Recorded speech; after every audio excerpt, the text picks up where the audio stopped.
Warning: our YouTube channel and its videos may contain scenes, language, and content that may not be appropriate for all audiences. These videos include surveillance footage, undercover pursuit of suspects, actual police and rescue operations, and fearless confrontations. If you do not approve of the content, please do not watch our videos. If you wish to continue, we strongly advise that you proceed with caution. Viewers' discretion is advised.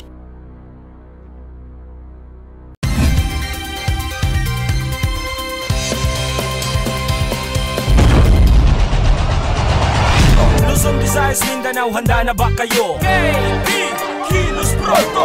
KB, kilos pronto! Serbisyong totoo mga boss, ito ang sumbungan ng bayan. Ora mismo, aksyon agad at maaasahan. Sunod-sunod ang kilos sa pagbabalita. Nakatutok ang mata sa problema na nakikita. Lahat ng question ay may solusyon. Sa bawat hinaing katumbas ay aksyon. Kilos pronto! Di ka na magtitiis at mabibigyan ka dito ng resulta mabilis. Dahil ang bitag, walang pinapalagpas. Sa tropang Ben Tulfo, wala kang ligtas. KB, kilos pronto! KB, kilos pronto! Ipaglalaban ng karapatan, problema'y matutugunan. Maraming katanungan dito ay masusolusyonan. Kilos pronto! Kakampi ng masa, humanda ang lahat. Sa bawat abusado, ito na ang katapat. Napakatibay na programa na inyong hinahangad. Walang patumpik-tumpik at kumikilos agad-agad. Kilos pronto! Ang ating sumbungan, madali lapitan at agarang kang matutulungan. Na kahit anong krimen, handa naming harapin. Basta hustisya'y makamit, lahat ay aming gagawin. KB, kilos pronto! KB, kilos pronto! KB, kilos pronto! Huwebes, 18 or 16 ng Marso. Magandang gabi Pilipinas, kabilang mga Pinoy overseas. Kumusta ka, Alex? Ayos naman, magandang gabi at maayong gabi, lalong-lalo na po sa Mindanao. Diyan sa Davao City, happy 80th founding anniversary ng Davao City. Iyan! Yun, mga taga Davao, ato ni Bay! Eto hong kilos pronto, wala ho kaming preno. Yun. Unfiltered ho kami sa aming mga, ipananaw sa issue. Eto na naman, si Vice President Leni Robredo. Binanatan ang drug campaign ni Pangulong Duterte. Kaya ka naman nababash, VP.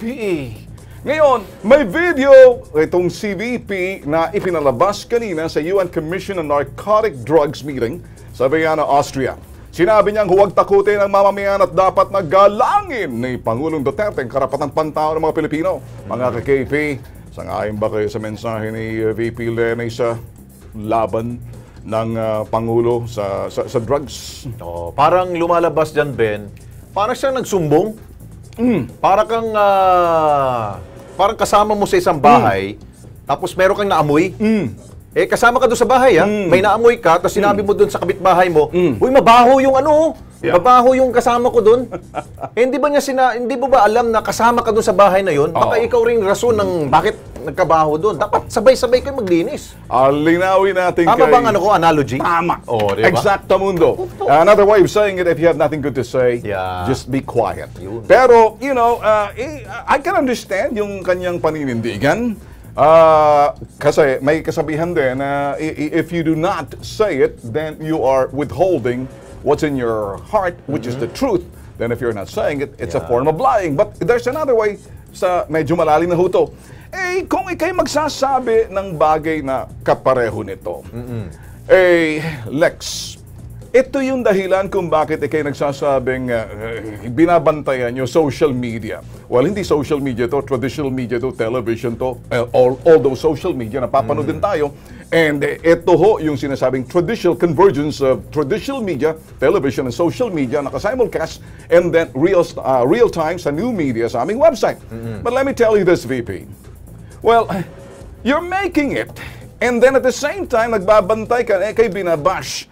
You don't forget na may 16 million followers ang presidente and even more. Now, you agree or disagree with me. Kaya lang yung mga sinasabi mo, at the same time, sabi nga ni Alex, kasama ka sa bahay.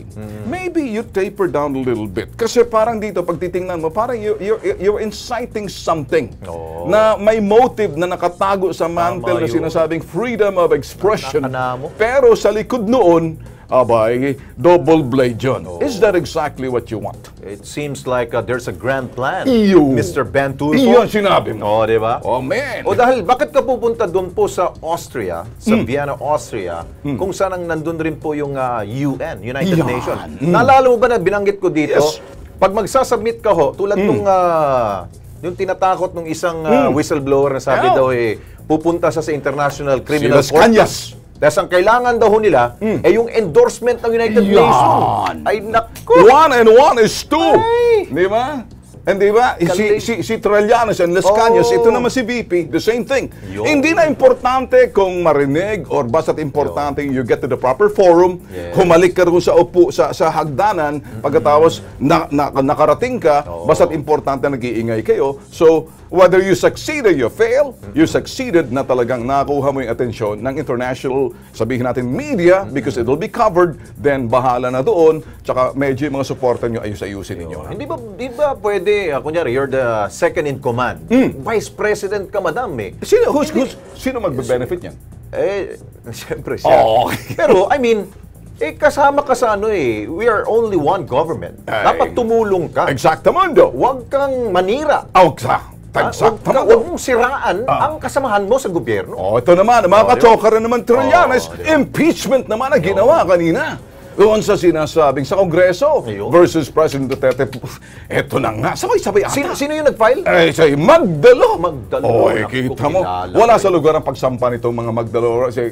Pinangunguna ni Representative Gary Alejano ng impeachment complaint laban kay Pangulong Duterte. Talag nag-iingay siya. Take note! Kapag walang kwenta ang kaso, 1 taon ang ban para makapag-file muli mga atat na ito'y mang-agaw ng poder. Okay? Hindi na mahalaga yun. Basta't importante, may mga hakbang sila talagang sinasabi natin, nakaschedule. Si Las Cañas, na nauna na, pupunta ng International Criminal Court. Si VP, nagsalita na sa UN. Ito sa Kongreso, ito sila, sa impeachment, sila Magdalo. Nakikita nyo, 1 and 1 and 1 is 3.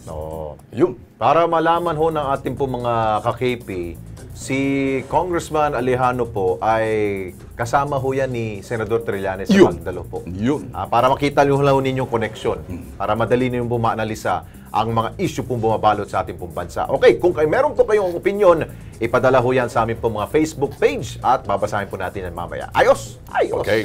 Eto ang nag-iisang sumbungan sa prime time sa bayan. Mainit na issue, pinag-uusapan, inaanalisa, sinasala, and then sinasala muli para sa mga simpleng totoong taong nanunood ho para sa bayan. Investigahan at public service, kilos pronto, umpisa na. Dahil hindi naka-score, Mrs. pinatay ni Mister sa sobrang pagmamalabis. Biktima, kumalas sa salarin. Muling pagkikita ng dalawa, nagtapos sa trahedya. Ang aberya, pagbigla-bigla, kaya dapat ingat lagi. Kaka, ang armored car na ito, bigla na lamang bumalandra. Konkretong pader, binangga, alamin sa Kilos Pronto. Mga taga Bacoor, Cavite, nagrereklamo, mabaho at maruming tubig kanilang kalbaryo.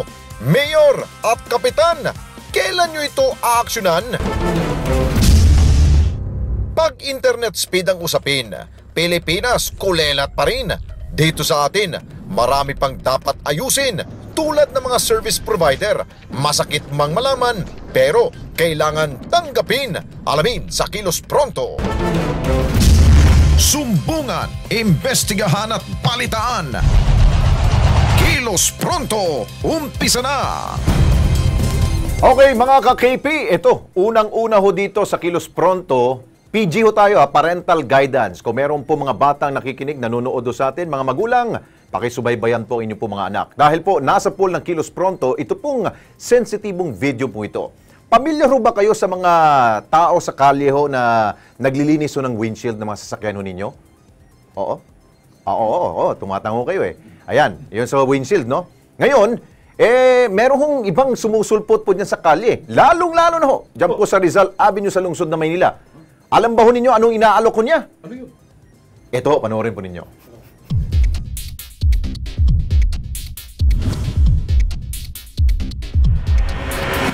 Normal nang tanawin sa kalsada ang mga nagbebenta ng kung ano-ano sa mga motorista.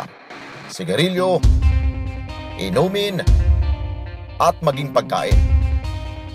Pero kakaiba ang naaktuhan ng Kilos Pronto team habang binabagtas ang Rizal Avenue sa Maynila. Ang babaeng ito sa gitna ng daan nang iispat ng kanyang lalapitan. Pupunasan ng windshield ng sasakyan. Pero hindi pala kalinisan ng salamin ang ending dahil may iba pa siyang serbisyong inilalako. Dito kay saan? Dito? Kaya ko! Kung ang iba nag-aantay pa ng takip silim bago mag-alok ng panandaliang aliw, si ate, kahit tirik pang araw, bulgara na ang pagbebenta ng sariling laman. Hindi na! Kayo! Alam kayo! 200 lang! Yung kwenta, pili naman yung kwenta lang. Mabiling bigas, may isa ako. Masakit man isipin, ito ang tunay na mukha ng lipunang ginagalawa nila. Ang ialok ang katawan para pansamantalang labanan ang kahirapan.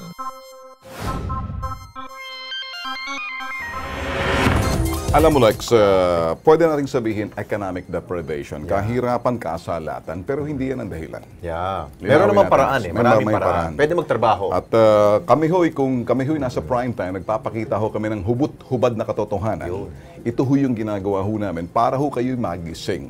Hindi ho para sirayan ang araw ninyo sa hapagkainan. Pong kaibahan ho ng Kilos Pronto sa mga doon ho sa mga katapat ho namin na anong ginagawa. Sila nagbabalita. Kami ho nag-iimbestiga kami sa ibaba ng mga hindi pinapansin na nagbubulag-bulagan tayo na parang hindi natin nakikita. Sila yung mga invisible people. Ayan ho, inilalantad na ho namin. Kayo na ho mag-analisa. Oh, totoo ho yan. Maaring may dahilan yung taong yon Tama. kung bakit ho niya pinasok yung ganun pong masasabi mo natin na masasabi nyo trabaho niya or panghanap buhay. Pero tayo, bilang mga Pilipino, kapag meron tayong ma-encounter na gano'n, siguro tanungin natin at tulungan na rin natin.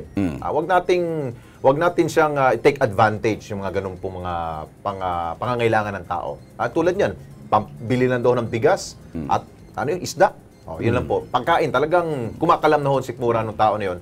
Kaya gumagawa ho ng mga ganun sobrang hindi natin maisip na kaya palang gawin pala sa kalye. Atin Lex, hindi ho natin ito naman nilalait. Magcause sympathy and compassion. Yun. Importante sa atin, pinakikita ho natin katotohanan. Matapang ho ang Kilos Pronto, pero pagdating sa bagay niyan, hindi mo kailangan kami ho'y kumakatok sa inyo na tumingin lang ho kayo. Mapalad ho kayo. Nakikita niyo yung kahirapan ng isa. Or sabihin natin, lulun man sa droga, mapalad pa rin kayo. Siguro, I'm sure napanood dito ng ilan po natin mga non-government organizations, mga NGOs. Baka pwede ho kayong mag-extend ng tulong sa mga ganitong uri pong tao. Yung simbahan. Lagi ho nyo sinasabi. Tama! Mag-extend tayo ng tulong. Oo nga, no? Tulungan ninyo mga mahihirap. So, it's better to start. Kayo, magsimula ho tayo. Sinabi mo, ebanghelyo. Yan. Hindi politiko. Ayos. Kaya kung gusto nyo, party list na lang. Nakikinig ba kayo CBCP? Yun. Okay. Eto, diretso tayo. Samantala, dito naman tayo na aktuhan natin kagabi. Ito ho yung mga KP team ho namin. Armored car sumalpok sa pader. Sasakyan na walang daw ng preno. Insidente sa pole sa CCTV. Hindi pera Eto, nawalan, panoorin. Galing sa isang bangko sa E. Rodriguez Hemady papunta sana sa isa pang branch sa Quezon City. Para maglagay ng pera sa mga ATM machines ang armored van na ito na may plakang XRB 809 nang biglang sumalpok sa konkretong pader sa panulukan ng Alabama Street at Doña Hemedy, New Manila, mag-alas 11 kagabi sa lungsod ng Quezon. Bali ang poste ng kuryente at tumagas ang tubig sa kalsada matapos masagi ang fire hydrant valve. Ay sa driver ng armored van na si Isidro Belsa, empleyado ng Armor Tech International Transporter Corporation, bigla nawala ng preno ang kanyang sasakyan. Ang nauna kong naisip nun, yung kapakanan ng tao. Opo. Kasi ang property nandiyan na yan. Tatlo ang laman ng armored van. Ang driver, isang teller at isang security escort. Pero 4 na oras munang nanatili sa loob ng armored car ang tatlo. Nakalabas lang sila nung dumating ang kanilang supervisor pasado alas 3 na madaling araw. Kaya po hindi po sila bumababa at nang ganun-ganun lang kasi SOP po nila yun, lalo na pag may laman, hindi agad sila bababa, ma'am. Wala naman na italang nasaktan sa insidente. Naharap sa kasong reckless imprudence resulting to damage to property ang driver ng armored car. Analyze natin, Lex, ano? Ba't ka nagmamaneho ng armored car sa oras ng gabi? Against the protocol yon. Emergency ba yan? Ba't ka hindi lumabas agad the next 4 hours? Must be something, baka ikay lang ho sa alak. Sino bang nagmamayari to? Kami ho, nag-aanalisa ho kami. Balita rin ho yan sa ibang mga network niya, naglalabasan. Kasabay ho yan. Ang nakakuha ho yan, isa sa, ano ho namin sa KP, ano, sumasabay tayo. But, sinunod ba talaga? Kung sino nagmamayari ng armored car, etong tanong. Armotech. Armored Tech. O, nakikinig ba kayo? Yan ba'y, bakit kayo nagtababiyahe ng madaling araw? May pera bang dala dyan? Ano bang dala nyo dyan? O, teka muna. Para yun ay food for thought lang. Yeah. Linawin ho natin, hindi ho sila nawalan ng pera, nawalan ho sila ng preno. Malinaw ho yun. Kaya ho, ayaw bumaba. 4 hours ba? Tumagal sila 4 hours bago nila binuksan ho yung likod. Baka siguro natatakot sila, baka may hold up sa kanila. Madaling araw, talagang, tapos wala kang backup. Yun na nga. Saan ang galing Hindi yung ba pera? pwede 24 hours yung opisina na pinuntahan nila para kunin ng pera? Pero wala silang paglalagyan. Walang bangko. Saradong bangko eh. Tsaka, anong establishment? Sige, sabihin natin, kumukuha kayo ng mga madaling araw pera sa mga casino, kung saan-saan yan. Abay, anong klaseng, talagang nag-i-invite kayo na ma-hold up kayo, mga putok sa buho kayo. Ayun. Sige. Eto ho, dito naman ho tayo sa ating Kilos Pronto Promdi.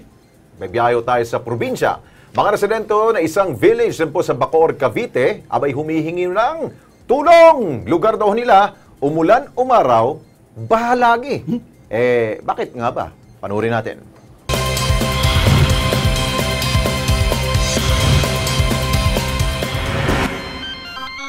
Kalbaryo ng mga residente sa Fabian Street sa loob ng New Nyog Village dyan sa Bacoor, Cavite. Ang maitim na tubig na ito. Wala namang ulan at kahit tirikang araw, hindi humuhupa ang marumi at nakakadiring tubig baha. Yung mabaho nga, ano? Yung tubig na ginano sa baho. Bukod sa maitim at nilulumot ng kalsada, nakakasulasok pa raw ang amoy ang sumasalubong sa kanila. Pinamumugaran na rin ito ng mga lamok na banta sa kalusugan ng mga residente lalo na ng mga bata. Reklamo ng mga residente, 3 taon na raw silang nagtitiis habang lubog sa maitim at maruming tubig ang kalsada sa harap ng mga bahay nila. Ang ugat daw ng problema, baradong drainage. Dati na raw nila itong nailapit sa lokal na pamahalaan ng Bacoor pero gaya ng tubig dito, nakatenga rin yata ang kanilang reklamo. Ako, pasensya ho sa mga nanonood Yung po ay nagkaroon lamang ho kami ng ang tawag doon, clerical error po. Courtesy ni Carla Villacorta po yung video na yun. Ang ibig sabihin, Lex, ito yung nakalagay, hindi court test. Oo. Marunong ho kami mag-spell. Yeah. Medyo Nagkaroon nagkamali ako lang ng ho. Yung pag hindi ho nakagamit ng salamin yung aming editor na kaya pasintabi na lang ho. Pasensya na po. Okay. Okay, para ho bigyan ng aksyon, mukhang nawawala ho tayo dun sa problema. Ang problema ho, yung pong stagnant na tubig ho dyan, sa lugar ho dyan, sa may Bacoor, Cavite. Sige. Tawagin ho natin ang pansin ni Engineer Rolinio Pozas. Siya po ang Provincial Environment and Natural Resources Officer. Penro pala ho to, ng Bacoor, Cavite. Engineer, good evening po. Si Alex Santos po to. Kasama ko po si Ben. Opo. Good evening po. Engineer, kayo po ba'y nakapasyal na po ba dito sa lugar na amin pong binabanggit dito sa may Bacoor, Cavite, sir? Hindi pa po, actually. Hindi pa. Pero we are conducting yung, actually, utos po natin, Gobernador, Opo. na mag-start na kami ng clearing operation ng ating mga creeks, mga major rivers. In fact, the Puto Bacoor ay Natapos ka po kami ng Talabawan hanggang Salinas 1, 2, and 3. Opo. Okay, ang amin pong dinudulugo sa inyo, engineer, ito pong problema ho ng stagnant water po dyan sa kalsada ho to ha, sa may Fabian Street, New Nyog Village, sa Bacoor City po yan. Pwede ba ho ninyong bisitahin po at pwede ho natin gawa ng paraan po yan para masip-sip malamang ho, para mawala ho yung lumot. Mukhang pinamumugaran ho ito ng lamok siguro ho, sir. Opo. Actually po, kung makakapunta po sila bukas sa opisina, para masamahan po natin sa city government. Opo. Sa City Enro, kay Rolly Bocalan. Opo. At bibigyan ko na rin po ng tulong po. Opo. Pati mga tao ko po, ipapadala po natin dyan immediately. Opo, wag na ho natin ipasa, engineer. Kaya ho kami tumawag sa inyo dahil alam mo namin, kayo ang the right person para ho umaksyon ho dito, sir. Sige po, thank you po. At bukas ng umaga po mismo ay ipapadala natin. Okay, sir. Baka siguro by tomorrow medyo malinis na po yan, ha? Konting ano lang, sip-sip at konting buga ng tubig para malinis po, mawala yung mga lumot-lumot po dun, sir.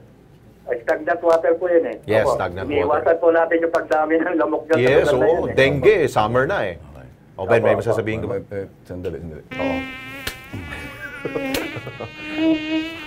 Oo. Engineer, sige, engineer. Umabot na ho ditong lamok, ha? Engineer, asahan po namin, sir, ha?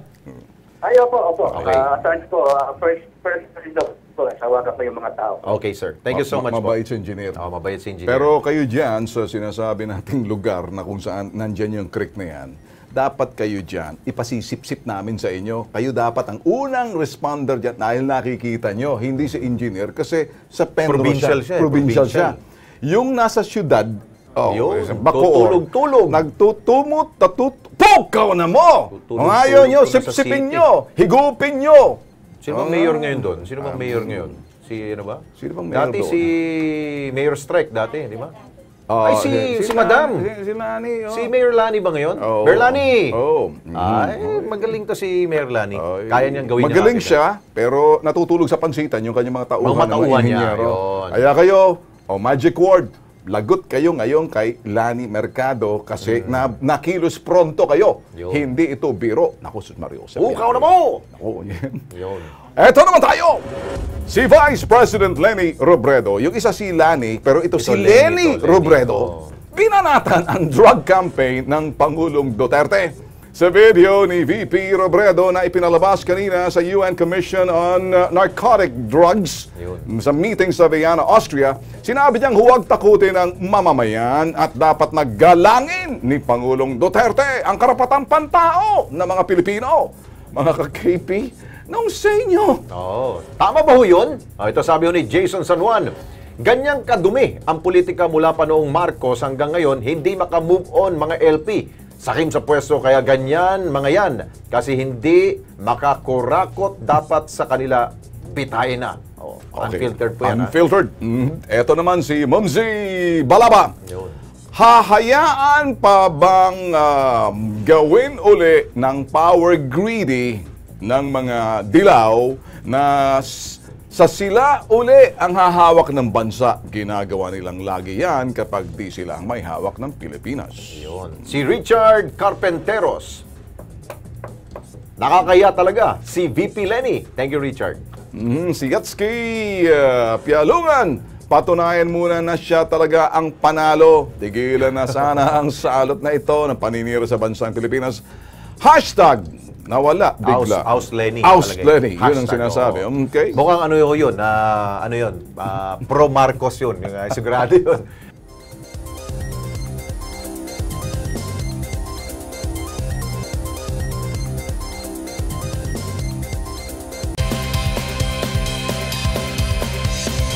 Nagbabalik ho ang Kilos Pronto. Eto ho, kayo mga motorista, no? Ito in general na ho to. Hindi na ho kami magsasabing bato-bato sa langit dahil may target ho kami. Maging responsable ho kayo, lalo-lalo pag kayo ho'y mga bus. Dahil yung bus na yan, kinakailan nyo ng prangkisa. Serbisyo ho yun sa taong bayan. Kakiba to ng prangkisa na yan ay sinasabing tamang serbisyo, hindi yung karag-karag panahon ni kopong-kopong. Kapag inyong mga bus ay talagang inatigil sa EDSA dahil nagkaroon ng aberya, abay, ibig sabihin, burara kayo sa maintenance o talagang tinatakbo nyo, dapat yan pinahihinga na. Ito, panoorin.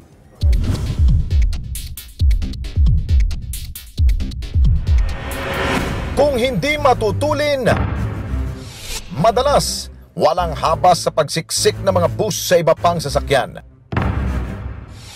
Yan ang mga karaniwang reklamong naririnig natin sa mga pampaserong mga bus. Subalit sa videong kuha ng Kilos Pronto Team, panibagong rason na naman upang ang listahan ng violations ng mga bus madagdagan. March 14, 2017, habang binabaybay ng KP Team ang kahaba ng Epifanio de los Santos Avenue o EDSA, isang bus ng Darla Andrea Transport ang umaagaw sa aming atensyon. Ang bus nito na may plakang TYV532, smoke belching ang trip. May team na usok ang bumalot sa mga katabing sasakyan. Maging ang service ng aming team, binugahan din na makapal na usok mula sa naturang bus. At ang driver ng bus parang wala lang pakialam. Boss naman, alam mo ba na may karampatang parusa ang mga katulad mong smoke belcher? Darla Andrea Bus, paano kayo nakapasa sa smoke emission test kung ganito kaitim at kakapal ng usok na inyong binubuga? Mahiya naman kayo! Ayusin nyo na! Kilos Pronto!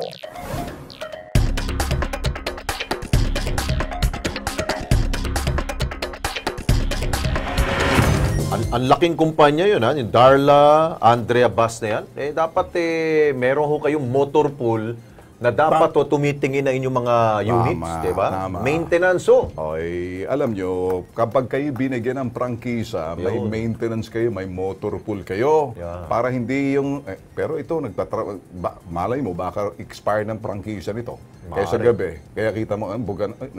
Sobra nga, Beria, Maria Josep. Sige. Okay, dito tayo mga ka-KP sa ating pong Kilos Pronto Crime Desk. Pagdating ba ho sa relasyon, hanggang saan nga ba ho ang ating pong limitasyon? Wala. Sky's the limit. Sky's the limit po yan. Dahil ang pag-ibig ay everywhere. Everywhere. Kapag may kasama ka ng physical na hong pananakit, patuloy ka pa ba hong kakapit? Hindi na. Yan yung mga tanong natin mga ka-KP. Hambalusin ko yan. Tulad ng kasong binusisi ho natin ngayong gabi, pagmamahal na uwi ho sa kamatayan. Bakit kumantong sa kamatayan? Alamin ho natin dito sa kwentong ito.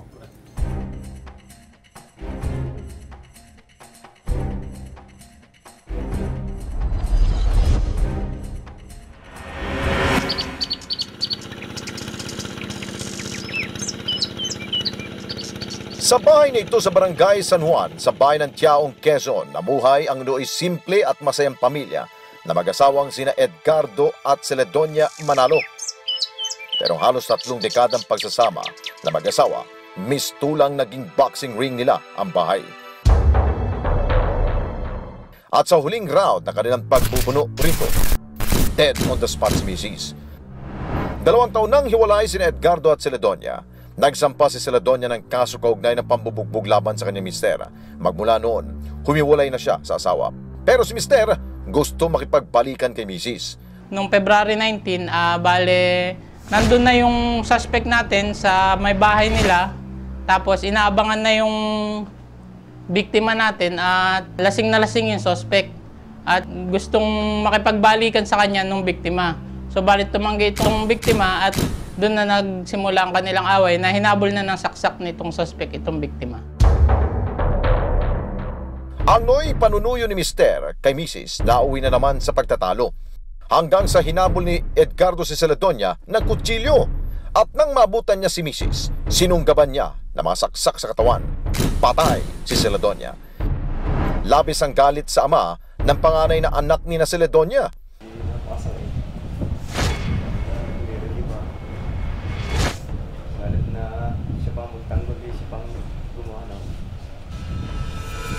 Kwento ng kapatid ng biktima, madalas daw nagtatalo sina Edgardo Celedonia sa tuwing pinipilit ni Mister na makipagtalik kay Mrs. Agresibo at maras daw kasi si Edgardo. Sabi nung kapatid ko, pagka daw halimbawa hindi gusto niyo magpagamit, ay tinututukan muna ng baril. Kaya sila naghiwalay. Ayon sa psychologist na si Dr. Maria Lourdes Ramos Laidia, sa isang relasyon gaya nitong kina Edgardo at Celedonia, kapag nakasanayan na ng lalaki na manakit ng pisikal sa kanyang karelasyon, senyales na raw ito ng kawalan ng respeto at paulit-ulit na raw itong gagawin. Usually, pag ganyan ang profile, there's something wrong with the personality itself. There's something wrong with their impulse control. Nawawala ng control, basta nagalit, sumasabog. mahina ang kanilang morals, yung moralidad. So kahit alam nilang tama, they will proceed with the wrong actions. Selfishness. It's more of, mahal kita, pero mas mahal ko yung sarili ko.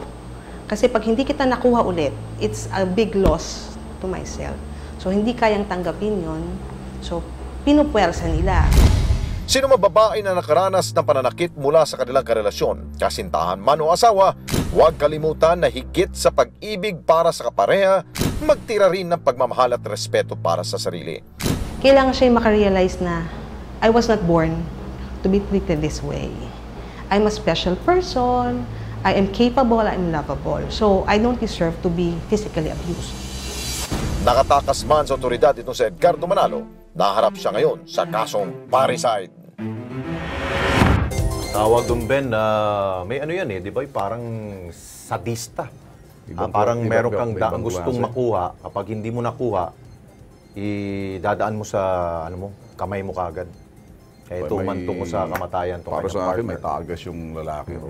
May nakainom Isa rin, nakainom. Oo.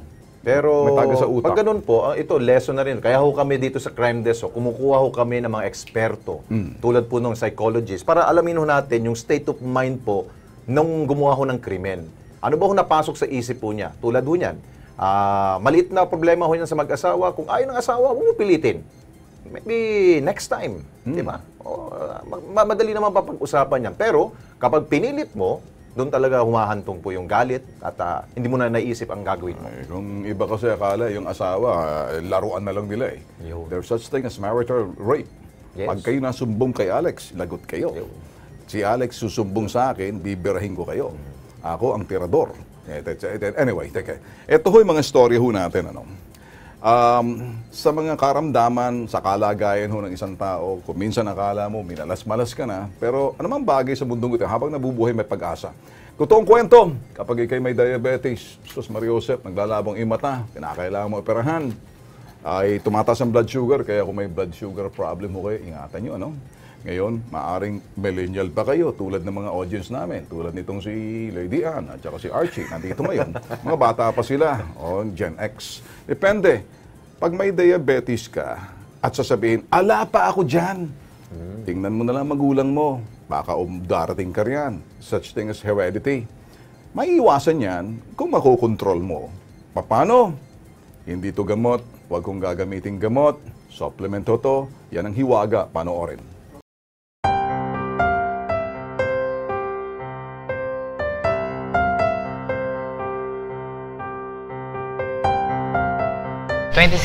September, magpapa-opera ako ng cataract. Sabi ng doktor, yung ophthalmologist, kailangan ko raw mag-clearance. Nakita mataas ang sugar ko at saka blood pressure. Mga 200 pa lang naman. Tapos ang blood pressure ko is 180.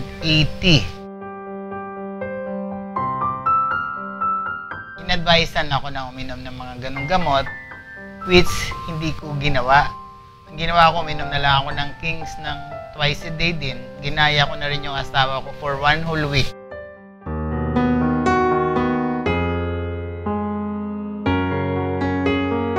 Pagbalik ko ng Monday, bumaba ang blood pressure ko at saka sugar. Bumaba, kaya naoperahan ako that very day.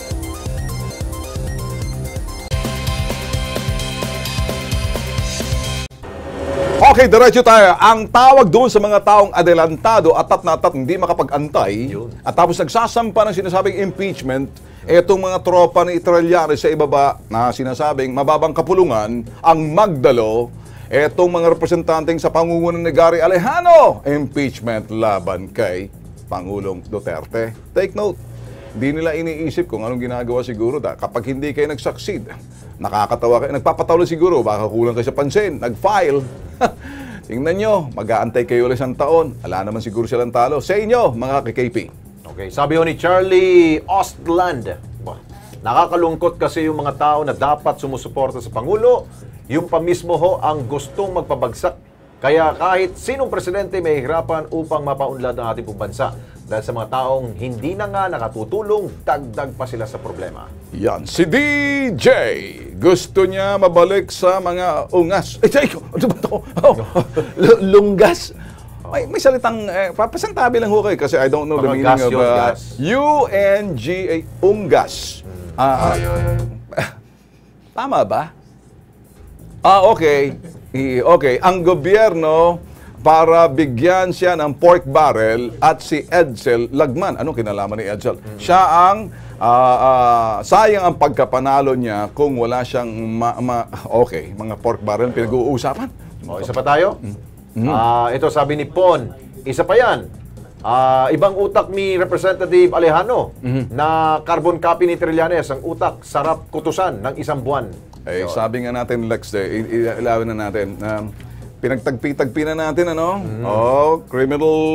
International Criminal Court, si Las Cañas, sa impeachment, then si Leni Robredo, sa UN, ayun, nagbigay siya ng kanya, and then dito naman sa Kongreso. Ang tawag dyan, Ben, may larong bata niyan Connect the dots. Anong ibig sabihin? Konektado lahat yan. Okay. Ang labas niyan, ganun po, Diamond. Okay. Kulang na lang na isa pa. Okay. Ayun. Okay, dito tayo. Good news, mga ka-KP. Malapit na ho magkaroon tayo ng mas mabilis na at mas mura na hong internet. Diyos ko po, please, Lord. Yan pong problema natin lahat. Ayon kasi po kay Agriculture Secretary Manny Piñol, siya po ang nagsiwalat nito dahil doon daw sa meeting ho ng cabinet, doon daw sinabi ni Pangulong Duterte na, hoy, ayusin na ninyo yung national broadband system natin, ha? Marami na ako natatanggap na reklamo sa mabagal na speed na yan. Ito, panoorin ninyo sa ating pong All Points Bulletin. Pagdating sa internet speed, kulelat ang ating bansa. Yan ay ayon sa Akamai Technologies, isang US-based content delivery network. Dito, nasa pang-103 sa buong mundo ang Pilipinas. Matapos may tala na nag-a-average lamang tayo ng 4.2 Mbps na connection speed sa huling quarter ng taong 2016. Mahigit 5 beses na mas mabagal sa South Korea na nangunguna ngayon sa average speed na 26.3 Mbps. Pero huwag mabahala. Ayon sa Malacanang, inaprubahan na ni Pangulong Rodrigo Duterte ang plano ng Department of Information and Communication Technology o DICT na bumuo ng National Government Portal at ng National Broadband Plan. Mura at mas mabilis sa internet na aabot sa average sa 10 Mbps kada bahay ang pangako ng DICT bagong taong 2020. Sa proyektong ito, prioridad na mabigyang serbisyo ang mga malalayong lugar, kabilang na ang mga paaralan, ospital, mga health centers at mga tanggapan ng disaster risk and reduction at management offices, kasama na ang mga peace and order units kaya ng mga pulis sa mga probinsya. Para naman may sakatuparan ng proyektong ito, bukas ang ahensya na makipagtulungan sa private sector. Bukod sa domestic fiber optic network ng PLDT at fiber optic backbone network ng Globe Telecom, maaari ring pakinabangan ng proyekto ang mga linya ng National Grid Corporation of the Philippines. Kasama rin sa plano ng DICT ang pagtatayo ng mga infrastructure gaya ng submarine landing stations. Ito yung network ng mga kable sa ilalim ng dagat, gaya ng sa Japan at sa Amerika. Tinatayang abot sa 77.9 billion pesos ang kabuuang budget para sa proyektong ito. Kaya upang hindi mabahira ng korupsyon, nais ng DICT na gawing online ang blueprint draft ng proyekto para sa transparency sa mga Pilipino. Ito ang pangalawang pagkakataong susubukan ng Pilipinas na bumuo ng National Broadband Network matapos maudlot ang katulad na proyekto noong 2007 dahil sa ZTE scandal. Ayun, isa rin po sa gustong isulong ho yan ng ating Pangulo, yung high-speed internet.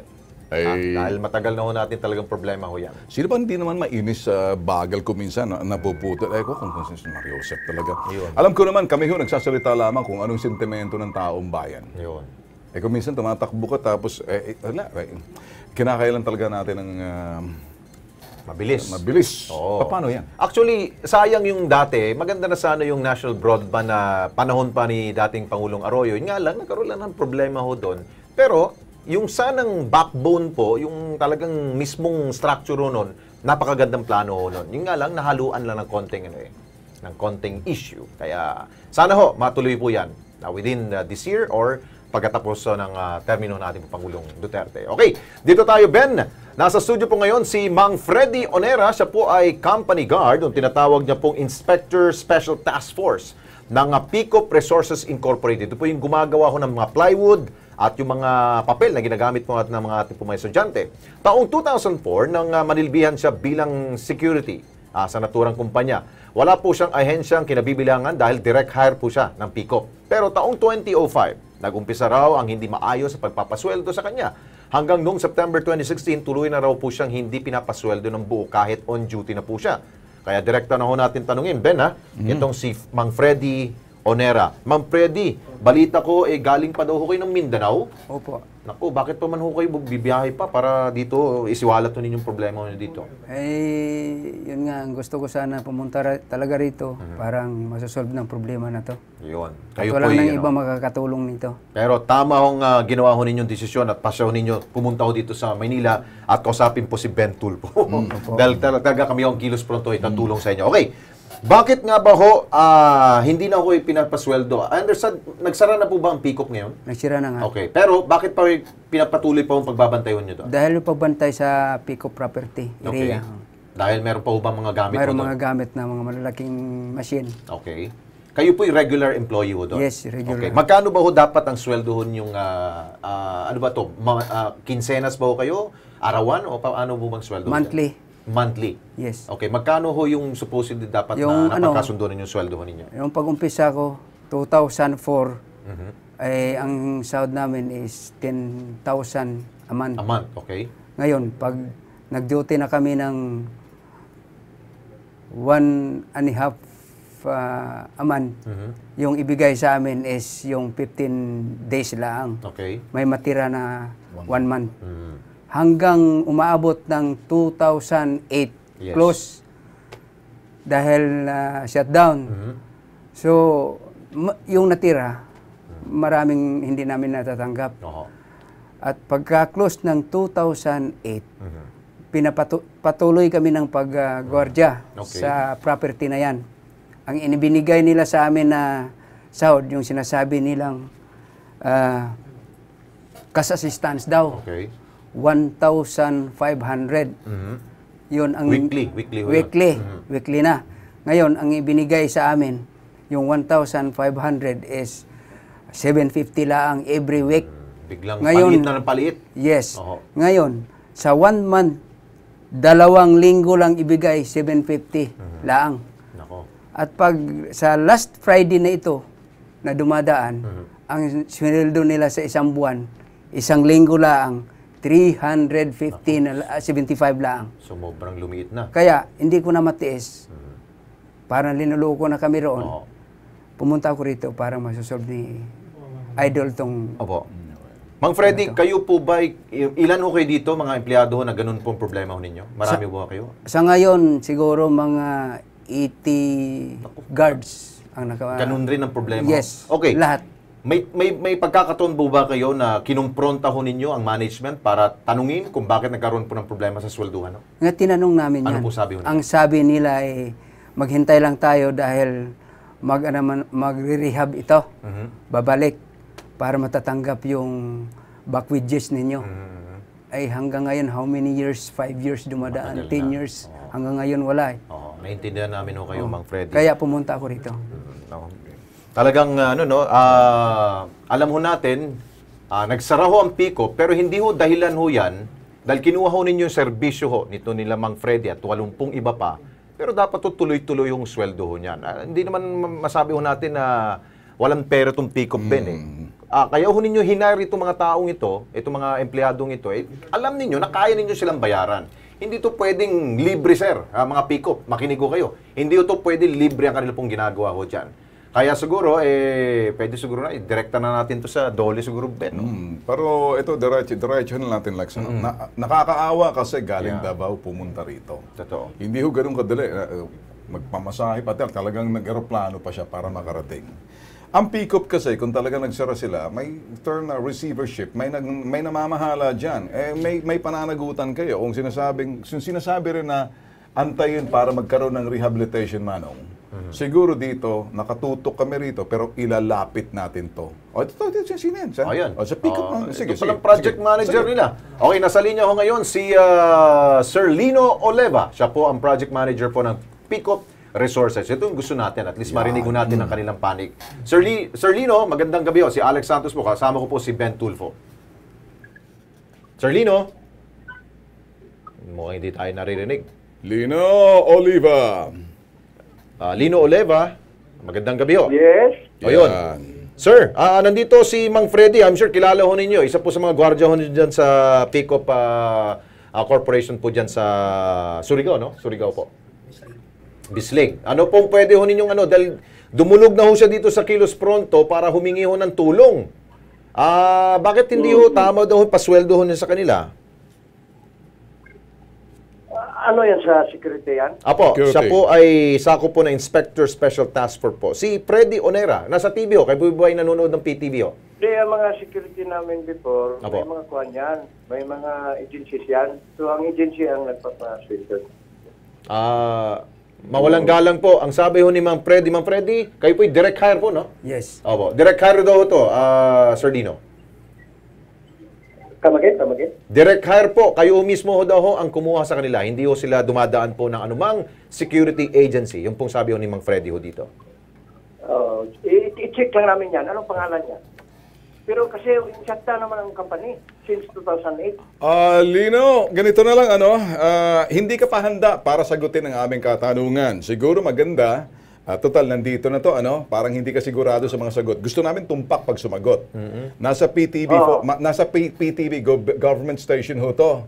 Kami ho nagsiserbihan, nationwide ho tayo. Ngayon, kausap niyo ho kami, live tayo sa telebisyon. Gusto ko ho medyo ayusin niyo muna ang pananagot niyo, siguraduhin niyo, at tiyak yung mga sinasabi niyo. Direct hire ho siya. Padala muna niyo sa amin. Sandali. Makinig ka. Huwag mo kaming uutusan.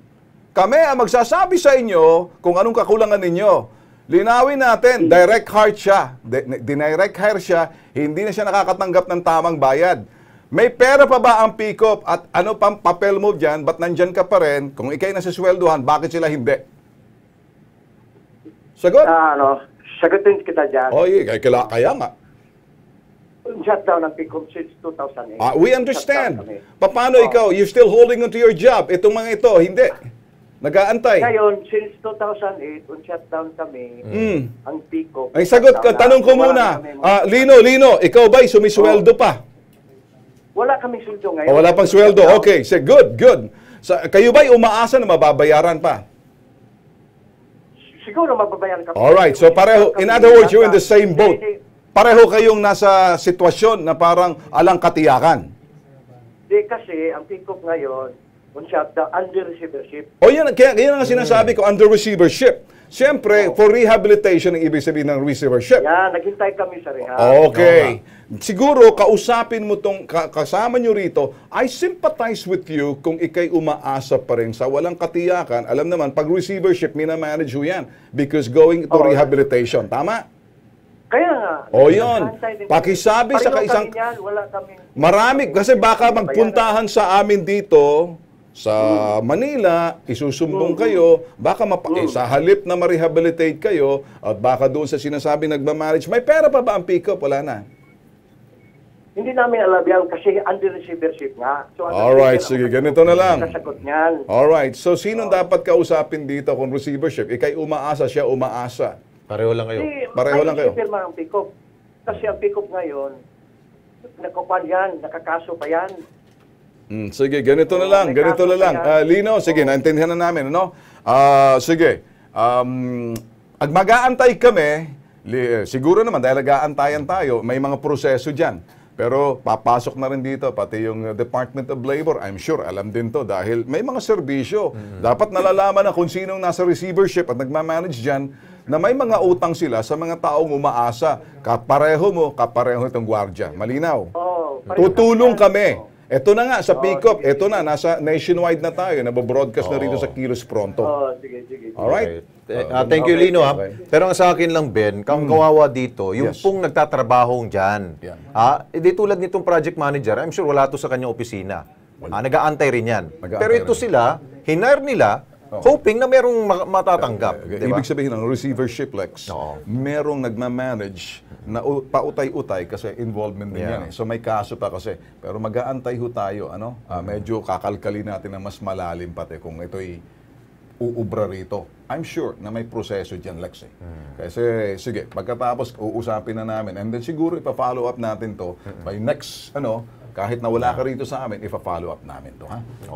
Bibigyan namin ng update kayo kung nakikinig yung mga kasamahan nyo, mag-update kami, ha?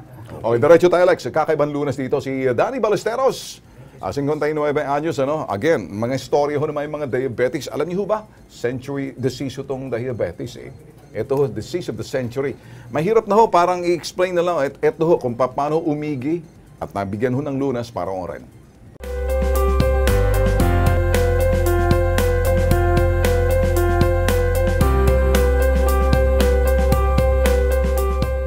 Nung nakuryente ako, napasok ako sa ospital, doon ko nalaman na mayroon na pala akong diabetic. Parang walang pakiramdam yung pa ako. Halos di ako makalakad, papunta dyan sa papalabas lang.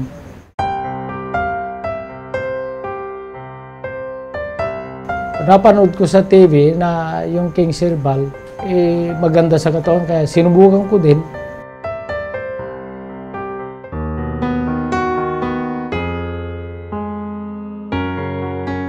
Ito naman nakakaginawa sa aking katawan.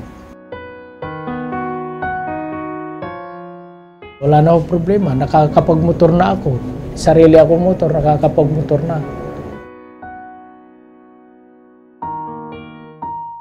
Malaking tulong po sa akin na nalunasan yung aking karamdaman. Walang problema po sa blood sugar ko.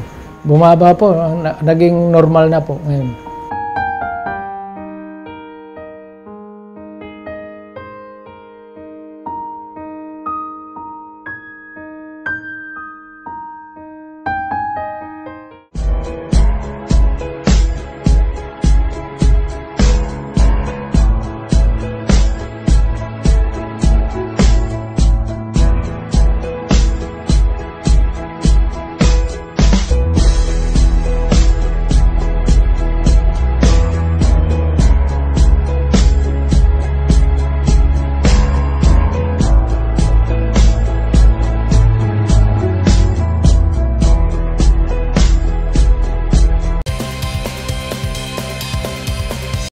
Hey Lex, yung kaninang tinulungan natin, tututukan ho namin talaga yung sitwasyon.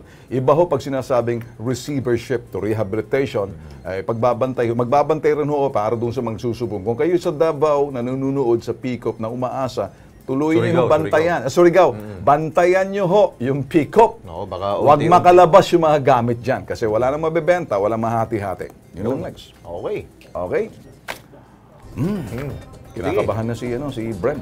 Patuloy niyong tutukan ng Kilos Pronto. Hanggang bukas, Biyernes na malapit na tayo magpahinga. Kita tayo kung meron kayong mga reklamo, mga inaabuso kayo, may sumbungan ako kayo dito sa Kilos Pronto. Dahil higit sa sumbungan, mainit na isyong pinag-uusapan, investigahan at balitaan. Dapat, Kilos Pronto!